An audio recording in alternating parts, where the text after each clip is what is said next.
రాకాలోకంకి స్వాగతం. ఈ కంటెంట్ మీకు నచ్చినట్టయితే లైక్ చేయండి, మీ బంధుమిత్రులకి షేర్ చేయండి. ఇప్పటి వరకు సబ్స్క్రైబ్ చేసుకోకపోతే సబ్స్క్రైబ్ బటన్ని నొక్కండి, అదేవిధంగా బెల్ ఐకాన్ని కూడా తప్పనిసరిగా నొక్కండి. జై హింద్. ఒక మంచి ఉగ్రవాద స్టోరీ కావాలనుకోండి, దానిలో ఏమేమి ఎలిమెంట్స్ ఉండాలి, ఆ స్టోరీలో ఉగ్రవాదుల్ని కేర్ఫుల్గా ఒక్కొక్కరిని ఎంపిక చేయటం జరగాలి. వాళ్ళను రహస్య స్థావరాలకు తీసుకెళ్ళి అక్కడ వాళ్లకు శిక్షణనివ్వాలి. అక్కడ విదేశాలకు చెందినటువంటి హ్యాండ్లర్స్ వాళ్లకు ఎలా పనిచేయాలి, ఎలా గ్రూపును ఫార్మ్ చేయాలి మొత్తం ట్రైనింగ్ ఇస్తారు. ఆ తరువాత హవాలా మార్గంతో ప్రభుత్వం కన్నుగప్పి డబ్బుల్ని పంపిస్తారు. ఆ తర్వాత ఈ ఉగ్రవాదుల మధ్య వాళ్ళ హ్యాండ్లర్స్ ఎవరైతే ఉంటారో వాళ్ళ మధ్య ఎన్క్రిప్టెడ్ కమ్యూనికేషన్, అంటే బయట సమాజానికి వెతికినా దొరకనటువంటి రీతిలో వాళ్ళ మధ్య సంభాషణలు చేసుకునే ఏర్పాటు ఉంటుంది. చాలా సమాజంలో చాలా గౌరవప్రదంగా ఎవరికి అనుమానం రాకుండా ఉండేటటువంటి వర్గాన్ని ఎంపిక చేయాలి. ఇవన్నీ కూడాను ఒక స్పై థ్రిల్లర్ సినిమాలో మనకి కనిపిస్తాయి. అయితే ఒక స్పై థ్రిల్లర్ ఆపరేషన్ జరగాలన్నట్లయితే దాదాపు 15 సంవత్సరాలుగా రహస్యంగా స్లీపర్ సెల్స్ని డెవలప్ చేయడం జరుగుతుంది. ఇవన్నీ కూడాను ఢిల్లీ పేలుళ్లతో బట్టబయలైపోయినాయి. ఢిల్లీ పేలుళ్లకు సంబంధించినటువంటి కుట్ర లోపలికి వెళుతున్న కొద్దీ ఇది మనం సినిమాల్లో చూసేటటువంటి ఏ స్పై థ్రిల్లర్ కన్నా కూడాను తక్కువ కాదు.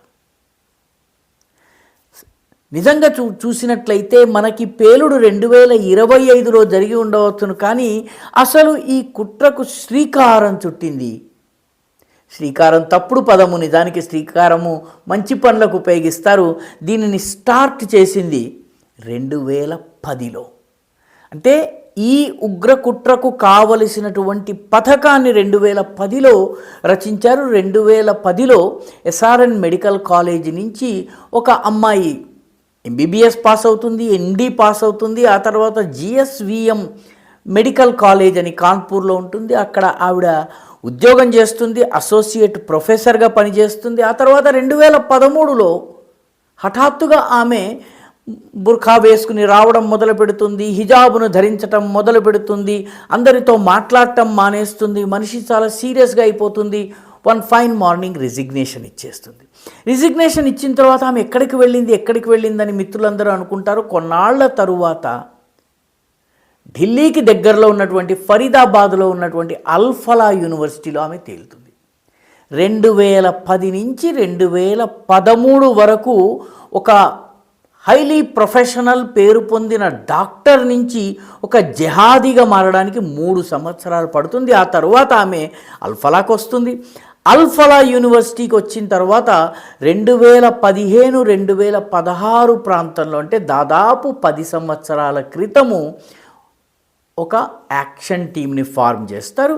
ఈ యాక్షన్ టీంకి కశ్మీర్ నుంచి కొందరిని ఎంపిక చేస్తారు, శ్రీనగర్ నుంచి కొందరిని ఎంపిక చేస్తారు, బడ్గావ్ నుంచి కొందరిని ఎంపిక చేస్తారు, నూహ్ నుంచి కొందరిని ఎంపిక చేస్తారు, హర్యానాలో ఉంది, ఉత్తరప్రదేశ్లోని వివిధ ప్రాంతాల నుంచి కొందరిని ఎంపిక చేస్తారు. వీళ్ళందరూ మెడికల్ ప్రొఫెషనల్లో ఉన్నటువంటి మెడికల్ లాంటి విద్యార్థులు, టీచర్లందరూ కూడా మెచ్చుకునేటటువంటి ప్రతిభావంతులైనటువంటి విద్యార్థులు. వీళ్ళు 2015-16లో ఒక గ్రూప్గా ఫార్మ్ అవుతారు. 2021 వరకు గ్రూప్ ఫార్మేషన్, గ్రూప్ని మోటివేట్ చేయడం జరుగుతుంది. 2021లో అసలు పని ప్రారంభమవుతుంది.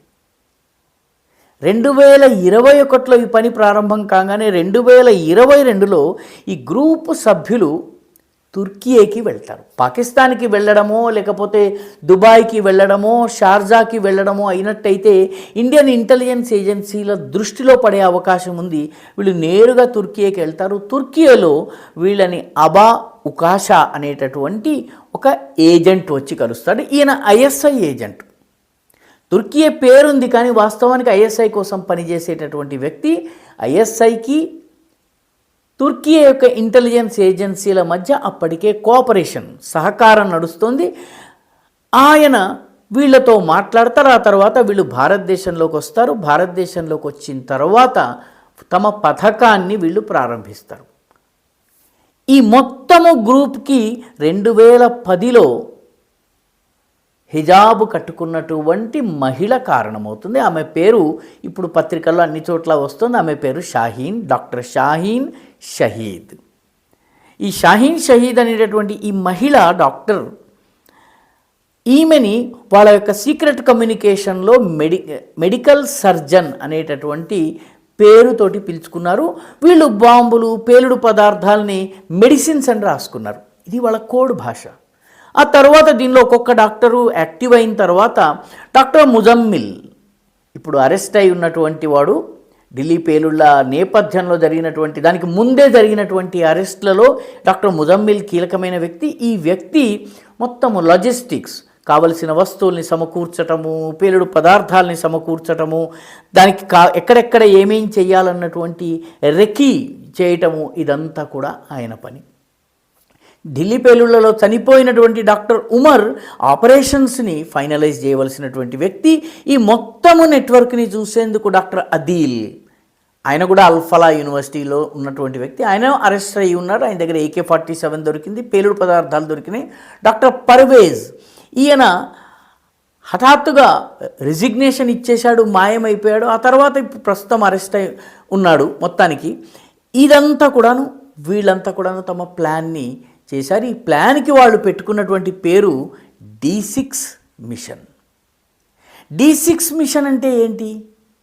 డి అంటే డిసెంబర్, 6 అంటే డిసెంబర్ 6. డిసెంబర్ 6 నాడు ఈ మొత్తము ఆపరేషన్, ఈ D6 మిషన్ 2025లో జరగాలన్నదాన్ని ప్లాన్ చేసింది. ఎప్పుడు?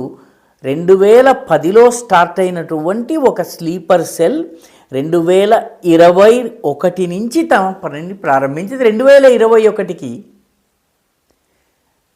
అటు అయోధ్య తీర్పు వచ్చేసింది, ఇటు ఆర్టికల్ 370 తొలగిపోయింది.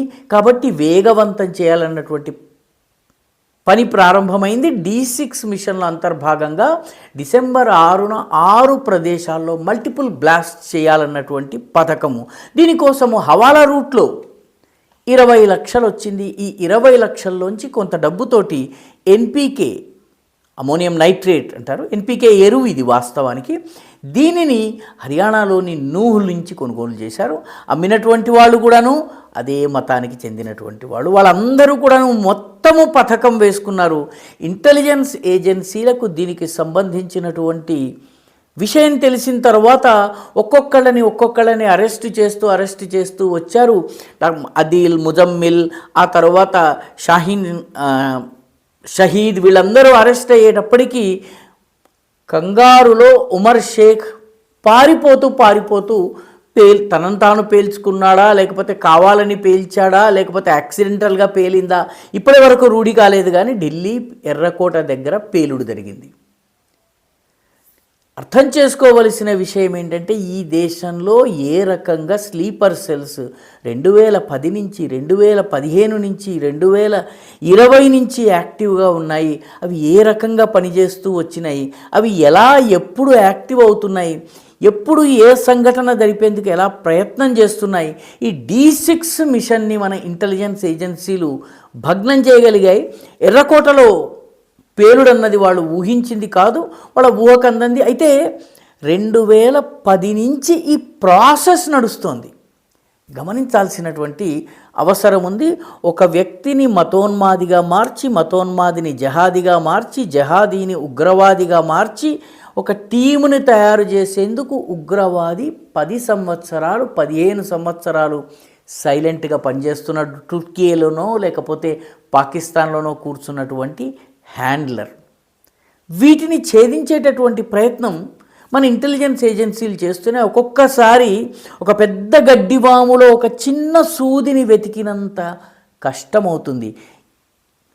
అయినప్పటికీ కూడా మన ఇంటెలిజెన్స్ ఏజెన్సీలు, మన భద్రతా దళాలు ఇటువంటి వాళ్ళను పట్టుకుంటున్నాయి. చాలా అలర్ట్గా పనిచేయటం వల్ల మొత్తానికి ఈ మొత్తం కుట్ర భగ్నమైంది.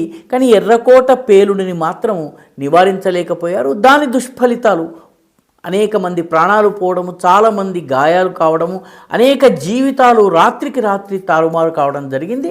మొత్తం మీద ఇలాంటి స్లీపర్ సెల్స్ ఈ దేశంలో ఇంకెన్ని ఉన్నాయి? ఇలాంటి హ్యాండ్లర్స్ ఇంకెంతమంది పనిచేస్తున్నారు? వీటన్నిటినీ వెలికి తీయవలసినటువంటి అవసరం ఉంది. సర్వసాధారణ పౌరులు కూడా ఈ విషయంలో ఏమాత్రము అనుమానం ఉన్నప్పటికీ కూడాను ఇంటెలిజెన్స్ సంస్థలని అలర్ట్ చేయవలసినటువంటి అవసరం ఉంది. ఈ వీడియో మీకు నచ్చినట్టయితే లైక్ చేయండి, షేర్ చేయండి, ఈ ఛానల్కు సబ్స్క్రైబ్ చేయండి. మీ అభిప్రాయాన్ని కమెంట్ల రూపంలో తప్పనిసరిగా పంపించండి.